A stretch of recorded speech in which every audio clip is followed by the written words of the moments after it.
Committee আমাদের এই 2026 নির্বাচনের সংকল্পপত্র ইতিমধ্যে প্রকাশ করা হয়েছে। মাননীয় কর্ণাদ পুরকায়স্থ মহাশয় বলেছেন যে ভারতবর্ষের অর্থমন্ত্রী, আসামের মাননীয় মুখ্যমন্ত্রী মহাশয় এবং আমাদের রাজ্যিক সভাপতি মহাশয়ের উপস্থিতিতে গুয়াহাটিতে সংকল্পপত্র প্রকাশ করা হয়েছে।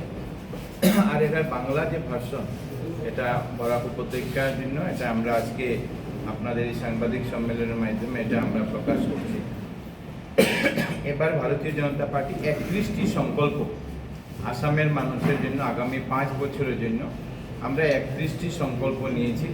আর আপনারা জানেন যে ভারতীয় জনতা পার্টি এমন এক রাজনৈতিক দল যেটা আমরা সংকল্প নেই, এই সংকল্পকে সিদ্ধি প্রাপ্তি করার কাজও ভারতীয় জনতা পার্টি সরকার ইতিমধ্যে করে দিচ্ছে। আজকের দিনে বিজেপির প্রতি, মোদিজির প্রতি, ডক্টর হিমন্ত বিশ্ব শর্মার প্রতি ওনাদের আস্থা ভরসা এই জন্য বজায় রেখেছি। আমরা এই সংকল্পপত্রে প্রথম যেটা হলো সেটা হলো আসামের ভূমিপুত্রদের জমি, ঐতিহ্য, মর্যাদা রক্ষা করা। এর মধ্যে অবৈধ অনুপ্রবেশকারীদের দখল থেকে জমি পুনরুদ্ধার করা, মিশন বসুন্ধরার অধীনে প্রকৃত নাগরিকদেরকে ভূমির অধিকার দেওয়া, সত্র, নামঘর ইত্যাদি যে সমস্ত জমি সেগুলিকে আমরা পুনরুদ্ধার করে আসাম দর্শন প্রকল্পের অধীনে এগুলিকে সংস্কার করা, পুনর্নির্মাণ করা, এরকম আমাদের এটার মধ্যে আছে। সঙ্গে সঙ্গে বটদ্রবা, আপনারা জানেন যে বটদ্রবা স্থান সাংস্কৃতিক প্রকল্প যেভাবে শ্রীমন্ত শঙ্করদেব আবির্ভাব ক্ষেত্র এরকম তৈরি করা হয়েছে, ঠিক সেভাবে শ্রী শ্রী মধুপুরেও সত্র পুনর্নির্মাণের কথা এই আমাদের ঘোষণাপত্রের মধ্যে ঘোষণা করা হয়েছে সংকল্পপত্রের মধ্যে। দ্বিতীয়ত, ষষ্ঠ অনুসূচিভুক্ত অঞ্চল এবং জনজাতিদের বাদ দিয়ে অভিন্ন নাগরিক সংহিতা ইউসিসি রূপায়ণের যে আমাদের যে সংকল্প সেটাও এখানে এই আমাদের সংকল্পপত্রের মধ্যে আছে। লাভ জিহাদের আগ্রাসন নিঃশেষ করতে কার্যকরী আইন প্রণয়ন করা এবার আমাদের একটা লক্ষ্য থাকে। আমাদের আপনারা জানেন যে আসাম গতিশীল মাস্টার প্ল্যানের মাধ্যমে 5 লক্ষ কোটি টাকার বিনিয়োগ করে অসমকে ভারতবর্ষের পূর্বাঞ্চলীয় প্রবেশদ্বার হিসাবে গড়ে তুলব এবং নিম্নলিখিত প্রকল্পগুলির আমরা নির্দিষ্ট সময়ের মধ্যে সম্পূর্ণ করব। মানে যেহেতু Assam gateway of north east, এই জন্য এই প্রকল্প প্রায় 5 লক্ষ কোটি টাকার ইনভেস্টমেন্ট আসাম গতিশক্তি মাস্টার প্ল্যানের মাধ্যমে খরচ করা হবে। এর মধ্যে আছে আপনাদের আমরা ভারতবর্ষের মাননীয় প্রধানমন্ত্রী নরেন্দ্র মোদীজি যে হাই স্পিড এক্সপ্রেসওয়ে যেটা উনি শিলান্যাস করেছেন, সেদিনই উনি ঘোষণা করেছিলেন যে এটা শুধু শিলং শিলচর নয়, এটা পুরো যেটা থাকবে সেটা হবে শিলিগুড়ি থেকে শিলং হয়ে শিলচর পর্যন্ত। এতে 9 ঘন্টার মধ্যে আমরা শ্রীরামপুর, আমাদের আসাম যে বর্ডার, সেখান থেকে এখানে আসতে আমাদের শ্রীরামপুর হয়ে শিলচর আসতে 9 ঘন্টার মধ্যে আমরা যাতে এখানে আসতে পারি সেটার একটা ব্যবস্থা সরকারের তরফ থেকে নেওয়া হয়েছে। তারা চাকরির জন্য নিজেকে যাতে প্রস্তুত করতে পারে এবং সেটার জন্য মুখ্যমন্ত্রী জীবন প্রেরণা যোজনা যেটা আমরা আরম্ভ করেছি 25,000 টাকা করে দেওয়া, সেটাকে অব্যাহত রাখার কথা সরকার আমাদের সংকল্পপত্রে ঘোষণা করা হয়েছে। আপনারা জানেন যে আমাদের সরকার আসার আগে চাউল বিনামূল্যে ছিল না। 2016 সালে চাউলকে বিনামূল্যে করা হয়। আর গত নভেম্বর মাসে রাজ সাহায্যযুক্ত চিনি, ডাল এবং লবণ দেওয়ার সরকার ব্যবস্থা করেছে। এবার আমরা এই যেটা আমাদের চিনি, ডাল, লবণ দেওয়ার যেটা আছে তার সঙ্গে আমরা সরষের তেল দেওয়ারও, রাজ সাহায্যযুক্ত সরষের তেল দেওয়ারও ব্যবস্থা সরকারের তরফ থেকে রাখা হয়েছে এবং অতি দরিদ্র যে পরিবারগুলো আছে তাদেরকে বিনামূল্যে রেশন দেওয়ারও সংকল্প আমাদের সরকারের তরফ থেকে নেওয়া হয়েছে। আমাদের একটা বড় প্রকল্প আমি মনে করি যে আসাম সরকারের একটা গুরুত্বপূর্ণ পদক্ষেপ ভারতীয় জনতা পার্টি নিজের সংকল্পপত্রে আমরা ঘোষণা করেছি, এটা হলো এক জেলা এক বিশ্ববিদ্যালয় প্রকল্প। প্রত্যেকটা জেলাতে, আসামের প্রত্যেকটা জেলাতে একটা ইউনিভার্সিটি নির্মাণ করা। যেভাবে আপনারা জানেন সেন্ট্রাল ইউনিভার্সিটির পাশাপাশি স্টেট ইউনিভার্সিটি প্রত্যেকটা জেলাতে আমরা করতে পারি। যেভাবে শিলচরে গুরুচরণ কলেজকে গুরুচরণ বিশ্ববিদ্যালয়ে উন্নতিকরণ করা হয়েছে, ঠিক সেভাবে প্রত্যেকটি জেলাতে করা হবে এবং পাশাপাশি ইউনিভার্সিটির সঙ্গে সঙ্গে প্রত্যেকটা জেলাতে একটি মেডিকেল কলেজ, একটি ইঞ্জিনিয়ারিং কলেজ করারও সংকল্প এই সংকল্পপত্রে নেওয়া হয়েছে। আপনারা জানেন যে বরাক উপত্যকার দ্বিতীয় মেডিকেল কলেজের কাম ইতিমধ্যে রামকৃষ্ণনগরে আরম্ভ হয়েছে। হাইলাকান্দিতেও আগামী দিনে এইটার মেডিকেল কলেজ যাতে নির্মাণ করা যায় সেটার জন্য জমি খোঁজার যে কাজ ইতিমধ্যে সেটা আরম্ভ হয়েছে। আমাদের যারা দরিদ্র শ্রেণীর ছাত্রছাত্রীরা আছেন, বিপিএল ছাত্রছাত্রীরা আছেন, তাদেরকে কেজি টু পিজি মানে প্রাথমিক থেকে স্নাতকোত্তর পর্যন্ত বিনামূল্যে তারা যাতে শিক্ষা গ্রহণ করতে পারে সেই ব্যবস্থা আমাদের সরকারের তরফ থেকে নেওয়া হয়েছে। ইতিমধ্যে আপনারা জানেন যে নিযুত ময়না, নিযুত বাবু, ফ্রি অ্যাডমিশন ফি যেটা ছিল এটা ফ্রি করে দেওয়া হয়েছে। মুখ্যমন্ত্রী জীবন প্রেরণা, মুখ্যমন্ত্রী জীবন অনুপ্রেরণা যে স্কিমগুলি আছে সেগুলি চলতে থাকবে। আর পাশাপাশি যারা অ্যাডমিশন নিতে নেন তাদেরকে আমাদের সরকার ফ্রি অ্যাডমিশনের ব্যবস্থা আজকের দিনে করেছে, সেটা অব্যাহত থাকবে। 1000 মাধ্যমিক বিদ্যালয়কে আগামী দিনে ইনফ্রাস্ট্রাকচার তৈরি করে যাতে 8000 কোটি টাকার ইনফ্রাস্ট্রাকচার তৈরি করে আমাদের লক্ষ্য হলো এগুলিকে আদর্শ বিদ্যালয়ে আপগ্রেড করা, আদর্শ বিদ্যালয় হিসাবে এদেরকে চিহ্নিত যাতে আমাদের করা যেতে পারে। সঙ্গে সঙ্গে চাকরির ক্ষেত্রে যেটা আছে এর মধ্যে এখন বিগত দিনে 1,60,000-এর মধ্যে সবচেয়ে বেশি চাকরি যেটা হয়েছে সেটা হয়েছে দুটা বিভাগে। 1 নম্বর বিভাগ হলো শিক্ষা বিভাগ, অন্য বিভাগ ছিল পুলিশে চাকরি হয়েছে। এবারও আমাদের লক্ষ্য যে এই 2 লক্ষর মধ্যে প্রায় 70,000 টিচার অ্যাপয়েন্টমেন্ট আগামী দিনে সরকার করারও একটা পরিকল্পনা আমাদের আছে। আমাদের গুয়াহাটি রিং রোড, আমাদের গুয়াহাটি তিনসুকিয়া এক্সপ্রেসওয়ে ইত্যাদি যে কাজ এগুলোকে অগ্রাধিকার ভিত্তিতে করার সরকারের সংকল্প নিয়েছে। রেলপথের ক্ষেত্রে গুয়াহাটির ডিব্রুগড়, গুয়াহাটি আগরতলা ভায়া বরাকভেলি, গুয়াহাটি উত্তর লক্ষিমপুর এই রোডে, এই 3টা রোডে বন্দে ভারত ট্রেন আরম্ভ করার সংকল্প আমাদের সরকারের তরফ থেকে নেওয়া হয়েছে। মানস, উমরাংশু, চড়াইদেও, ডিফু, মাজুলি এবং ডলুতে গ্রিনফিল্ড বিমানবন্দর নির্মাণেরও প্রক্রিয়া খুব তাড়াতাড়ি আরম্ভ করার পরিকল্পনা আমাদের সরকারের তরফ থেকে নেওয়া হয়েছে। শহর উন্নয়নের অসম নগর উন্নয়ন অভিযানের অধীনে আমাদের এখানে যেভাবে গুয়াহাটিতে এয়ারপোর্ট, নতুন এয়ারপোর্ট নির্মাণ হয়েছে, এয়ারপোর্টের কাছে MIC সুবিধাযুক্ত হোটেল এবং সেখানে এরোসিটি নির্মাণের একটা পরিকল্পনা আছে। ঠিক সেভাবে আমাদের যেভাবে ডলুতে গ্রিনফিল্ড এয়ারপোর্ট নির্মাণ হবে, সেই গ্রিনফিল্ড এয়ারপোর্টের পাশে সরকার আরও জমি এখানে এয়ারপোর্টে দেওয়ার পরে কিছু জমি আছে, যে জমিতে একটা 3000 কোটি টাকা খরচ করে এরো হাব তৈরি করারও সরকারের এটাতে আমাদের দলের তরফ থেকে একটা সংকল্প নেওয়া হয়েছে। আসামকে বানমুক্ত করার জন্য 18,000 কোটি টাকারও বেশি বিনিয়োগ করে বন্যামুক্ত অসম অভিযান আরম্ভ করার সংকল্প এই ঘোষণাপত্রে সংকল্পপত্রতে নেওয়া হয়েছে। আপনারা জানেন যে বিগত দিনে আমাদের সরকার 1 লক্ষ চাকরির প্রতিশ্রুতির আমরা দিয়েছিলাম, আর 1 লক্ষ চাকরির প্রতিশ্রুতির জায়গাতে আমরা 1,60,000 চাকরি আসামের বেকার যুবক যুবতীদেরকে মেধার ভিত্তিতে আমাদের সরকার দিতে সক্ষম হয়েছে। এবার আমাদের সংকল্প হলো যে আগামী দিনে আমরা 2 লক্ষ চাকরি আগামী 5 বছরে আসামের বেকার যুবক যুবতীদের জন্য 5 লক্ষ নতুন চাকরির ব্যবস্থা আসাম সরকারের বিজেপি নেতৃত্বাধীন আসাম সরকারের তরফ থেকে আমরা নেওয়ার একটা সংকল্প আমরা নিয়েছি। এবং এছাড়া আপনারা জানেন যে মুখ্যমন্ত্রী আত্মনির্ভর আসাম যে যোজনা নেওয়া হয়েছে, এটার মাধ্যমে 10 লক্ষ যুবক যুবতী, এবছর আমরা 1 লক্ষ যুবক যুবতীকে আমরা CM ত্রিপুরের চিফ মিনিস্টার আত্মনির্ভর আসাম যোজনার মাধ্যমে 1 লক্ষ যুবক যুবতীদেরকে 2 লক্ষ টাকা করে দেওয়া হয়েছে এবং যাদের ইঞ্জিনিয়ারিং ডিগ্রি তারা 5 লক্ষ টাকা পর্যন্ত পেয়েছে।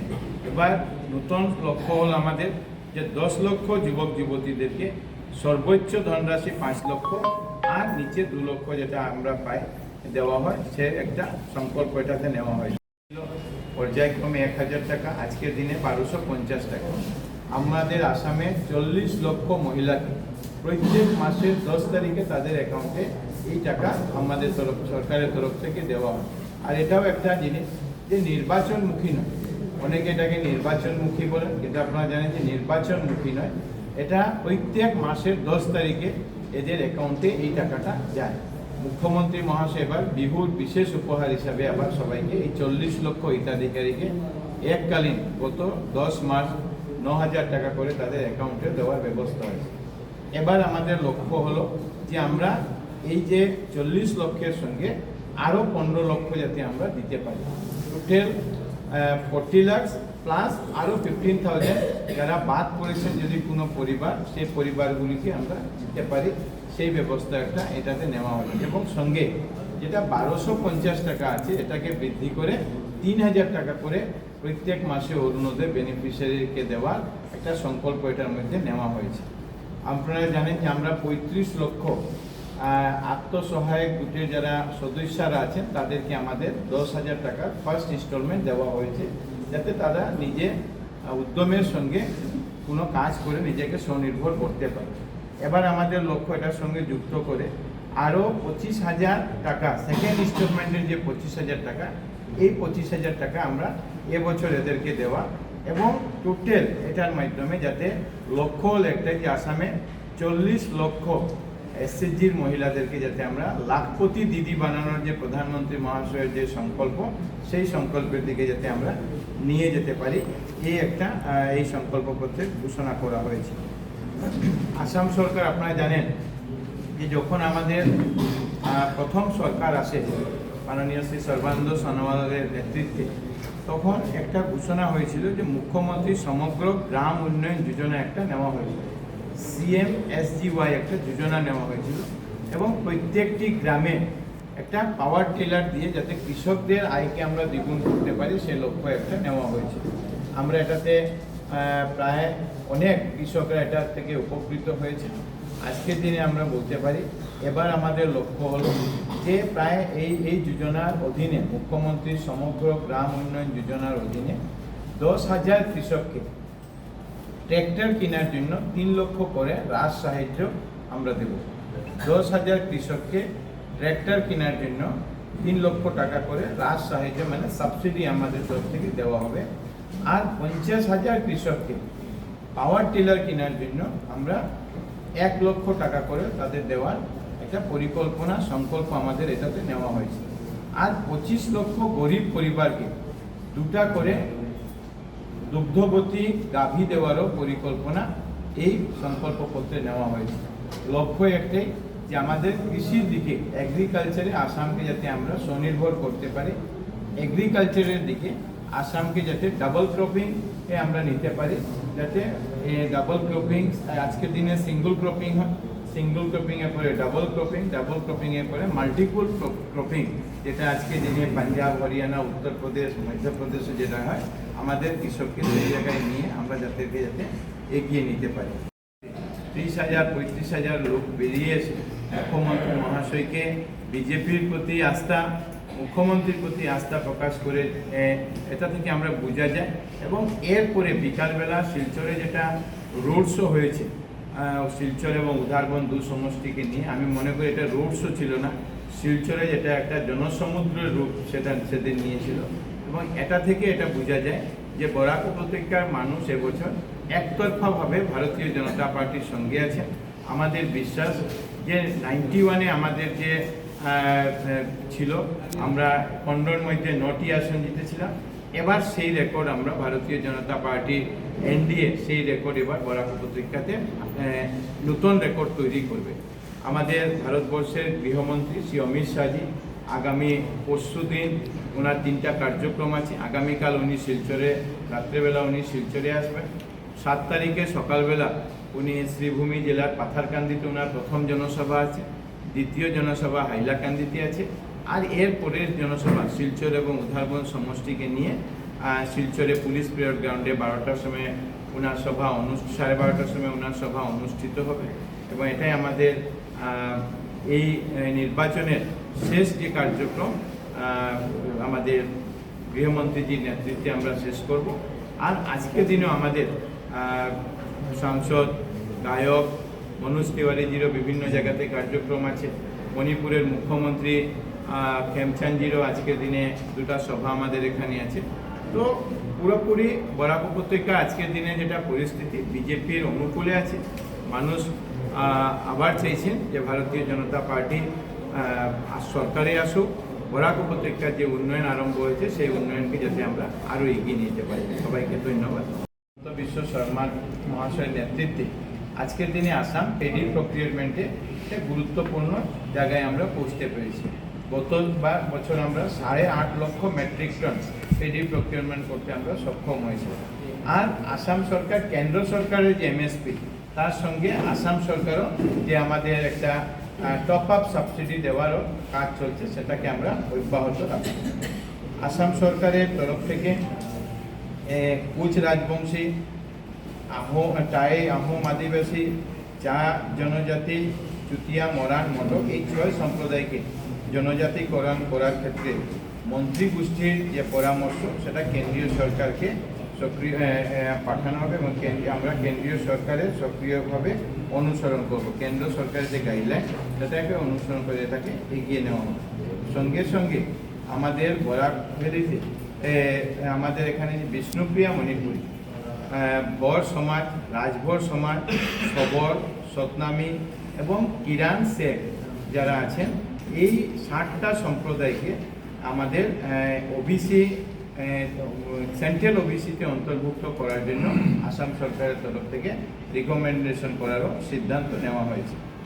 আজকের দিনে আপনারা জানেন যে চা বাগান ক্ষেত্রে ব্যাপক পরিবর্তন আমাদের সরকারের নেতৃত্বে হয়েছে। এই জন্য প্রত্যেক চা বাগানের শ্রমিক বা তাদের পরিবারকে জমির পাট্টা দেওয়ার কাজ ইতিমধ্যে সরকারের তরফ থেকে আরম্ভ হয়েছে। সেটাকে আমরা এগিয়ে নিয়ে যাদের জমির পাট্টা দেওয়া হবে তাদেরকে প্রধানমন্ত্রী আবাস যোজনায় যাতে তাদেরকে ঘর দেওয়া হয়, এটারও একটা সংকল্প আমাদের সরকারের তরফ থেকে নেওয়া হয়েছে। যাদের ঘর আছে কিন্তু ঘরের রিপেয়ারিংয়ের প্রবলেম আছে, মেরামত এবং রক্ষণাবেক্ষণের প্রবলেম আছে, প্রয়োজন আছে, তাদেরকেও 75,000 টাকা করে সরকারিভাবে অনুদান দেওয়ার কথা এখানে ঘোষণা হয়েছে। আপনারা জানেন যে চা শিল্পে 200 বছর থেকে যারা শ্রমিকরা কাজ করছে, 2016 সালে আমাদের সরকার আসার আগে তাদের মজুরি ছিল 115 টাকা। আমাদের সরকার গত 10 বছরে এটাকে প্রায় ডাবল করেছে, 115 সঙ্গে 113 যোগ করে 228 টাকা পর্যন্ত আমাদের সরকার এটা ব্যবস্থা করেছে। যাতে আমাদের ল অ্যান্ড অর্ডার, আজকের দিনে আপনারা জানেন আসামের আইন শৃঙ্খলা যেভাবে উন্নয়ন হয়েছে, আগামী দিনে যাতে আরও এটাকে উন্নত করা যায়। আপনারা জানেন যে মুখ্যমন্ত্রী ডক্টর হিমন্ত বিশ্ব শর্মা মহাশয়ের নেতৃত্বে সরকারের একটা উদ্যোগ ছিল যে প্রত্যেকটা বিধানসভা কেন্দ্রে আমরা একটা নতুন স্টেডিয়াম তৈরি করি। আজকের দিনে আমাদের বরাক উপত্যকাতে আপনারা যদি আমরা দেখি যে ধলাই, লক্ষ্মীপুর, পাথারকান্দি, রাতাবাড়ি এই 4টি জায়গাতে প্রায় সম্পূর্ণ হয়েছে। নতুনভাবে সরকারের লক্ষ্য হলো, আমাদের দলের লক্ষ্য যে প্রত্যেকটা বিধানসভাতে প্রথমে একটা অন্তত প্রত্যেকটা ব্লকে একটা স্পোর্টস স্টেডিয়াম যাতে আমরা তৈরি করতে পারি, যাতে খেলাধুলাকে গুরুত্ব দিয়ে আমরা এগিয়ে নিতে পারি।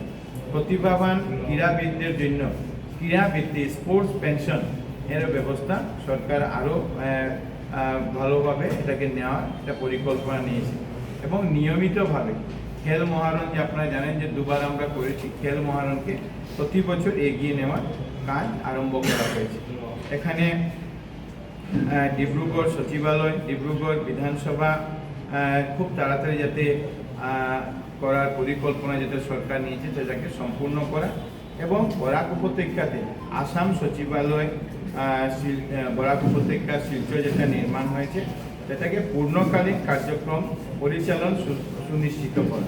যাতে আপনারা জানেন যে 14 তারিখ এই অসম সচিবালয় বরাক ভ্যালির উদ্বোধন আমরা করেছি এবং উদ্বোধন করার পরে বরাক ভ্যালি ডেভেলপমেন্ট ডিপার্টমেন্ট যেটা আপনাদেরকে নিয়ে আমরা শিলচর সার্কিট হাউসে আরম্ভ করেছিলাম, সেই অফিসকে ইতিমধ্যে সেখানে স্থানান্তরিত করা হয়েছে এবং এবার আমাদের লক্ষ্য হলো নির্বাচনের পরে নতুন সরকার আসার পরে এটাকে ফুল ফ্লেজেড ভাবে যাতে ফুল ফাংশনিং ফুল পাওয়ার এখানে দিয়ে বরাকের মানুষের যে উদ্দেশ্যে এটাকে নির্মাণ করা হয়েছে সেই নির্মাণও করার পরিকল্পনা এখানে নেওয়া হয়েছে।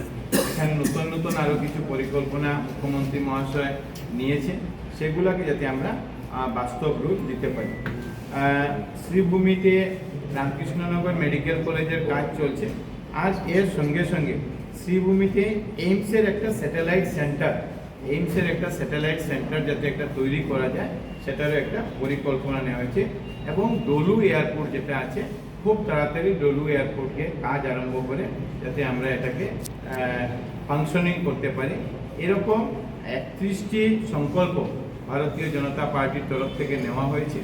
আর আমাদের বিশ্বাস যে আসামের প্রত্যেক এলাকা, প্রত্যেক জাতি, ভাষা, ধর্মের মানুষকে নিয়ে বিগত 5 বছর আমাদের সরকার যেভাবে ডক্টর হিমন্ত বিশ্ব শর্মা মহাশয়ের নেতৃত্বে, এর আগের 5 বছর শ্রী সর্বানন্দ সোনোয়ালের নেতৃত্বে যেভাবে কাজ হয়েছে, আগামী 5 বছরও মানুষের সাহায্য সহযোগিতা আশীর্বাদ নিয়ে বিজেপি শতাধিক আসন নিয়ে এনডিএ সরকার হবে এবং এই সরকার এই প্রত্যেকটা সংকল্পকে সিদ্ধি যাতে আমরা প্রাপ্তি করতে পারি এই লক্ষ্যে আমরা আমাদের সরকার কাজ করবে।